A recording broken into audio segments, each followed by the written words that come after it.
दान पुण्य, धार्मिक कर्म कांड, पूजा पाठ आदि तो धर्म का एक साधन मात्र है।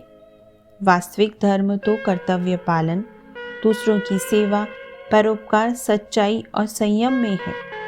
पंडित श्री राम शर्मा आचार्य। पुस्तक का नाम धर्म की सुदृढ़ धारणा। पुस्तक परिचय। जब हम किसी से प्रश्न करते हैं कि तेरा क्या धर्म है, तो इसका प्रयोजन यह होता है कि वह अपने पारलौकिक कल्याण के लिए किस मार्ग, वैदिक, बौद्ध, जैन, ईसाई, मोहम्मदी या पारसी से चलता है। परंतु धर्म शब्द का इतना संकुचित अर्थ नहीं होता। धर्म एक व्यापक शब्द है जिसका प्रयोग उन सब नीति नियमों के बारे में किया गया है जो समाज धारा के लिए शिष्टजनों के द्वारा अध्यात्म दृष्टि से बनाए गए हैं।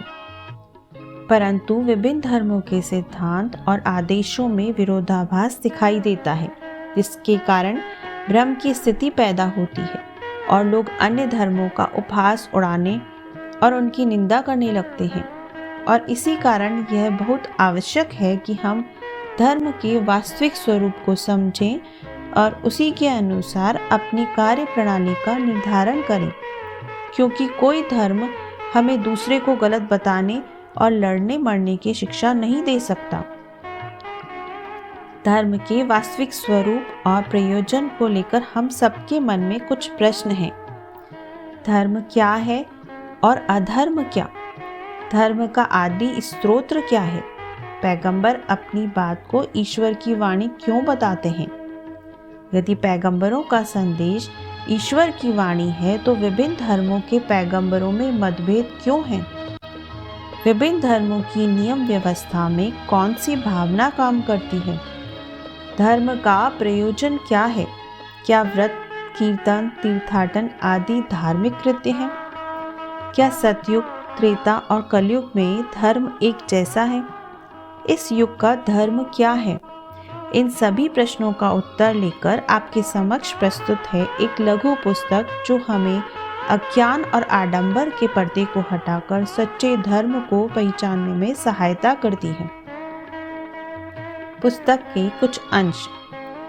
कांटे में लिपटा हुआ मांस का टुकड़ा खाकर मछली की जो दशा होती है, जाल के नीचे फैलाए हुए अन्न के दानों को खाकर चिड़िया की जो गति होती है, वही दशा अनीति द्वारा लाभ उठाने वालों की होती है।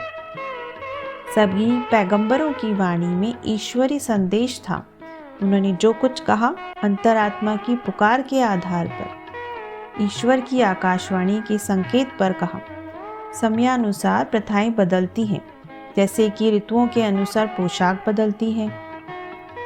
जिस समय हम इन महात्मा लोगों की प्रेरणा से अपने चारों ओर बसे मनुष्यों के प्रति संवेदना अनुभव करते हैं और उनकी बिगड़ी हुई हालत को सुधारने के लिए भरसक चेष्टा करते हैं, उस समय हमारी खोई हुई आंखें वापस मिल जाती हैं, हमारे बहरे कान सुनने लग जाते हैं और हमारे कटे हुए हाथ पैर फिर से हरे हो जाते हैं।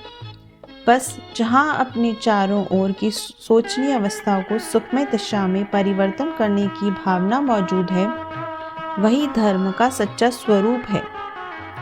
पुराने जमाने के ऋषियों ने श्रम विभाग के रूप चातुर्य वर्ण संस्था इसलिए चलाई थी कि समाज के सब व्यवहार सरलता से होते जाएं, किसी एक विशिष्ट व्यक्ति या वर्ग पर ही सारा बोझ न पड़ने पाए और समाज का सभी दशाओं से संरक्षण और पोषण भली भांति होता रहे। यह बात भिन्न है कि कुछ समय के बाद चारों वर्णों के लोग केवल जाति मात्रोपजीवी हो गए, अर्थात सच्चे स्वधर्म को भूलकर वे केवल नामधारी ब्राह्मण, क्षत्रिय, वैश्य अथवा शूद्र हो गए।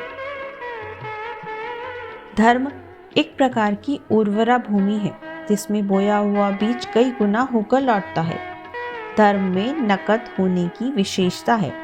इस हाथ लेकर उस हाथ देने का उसमें स्वाभाविक गुण है। जो धर्म की रक्षा करता है, धर्म उसकी अवश्य में रक्षा करता है। यदि किसी प्रकार का प्रत्युत्तर प्रत्युपकार प्राप्त न हो तो समझना चाहिए कि यह नकली चीज है। सत धर्म का संदेश है कि हे ईश्वर के प्राणप्रिय राजकुमारों, हे सच्चिदानंद आत्माओं, हे नवीन युग के निष्कलंक अग्रदूतों, अपने अंतःकरण में ज्योति पैदा करो। अपने हृदय के कषाय कल्मशों को मत कर निरंतर धोते रहो। अपने अंदर पवित्रता, निर्मलता और स्वच्छंदता को प्रतिक्षण स्थान देते रहो। इससे तुम्हारे अंदर ब्रह्मत्व जागृत होगा, ऋषित्व उदय होगा। ईश्वर की वाणी तुम्हारी अंतरात्मा का स्वयं पथ प्रदर्शन करेगी और बताएगी कि इस युग का क्या धर्म है। पुस्तक के कुछ बिंदु। धर्म का मूल तत्व, धर्म और सामूहिकता की भावना, धर्मात्मा के लक्षण, धर्म के दो स्वरूप, धर्म का व्यापक स्वरूप, धर्मो रक्षति रक्षतः।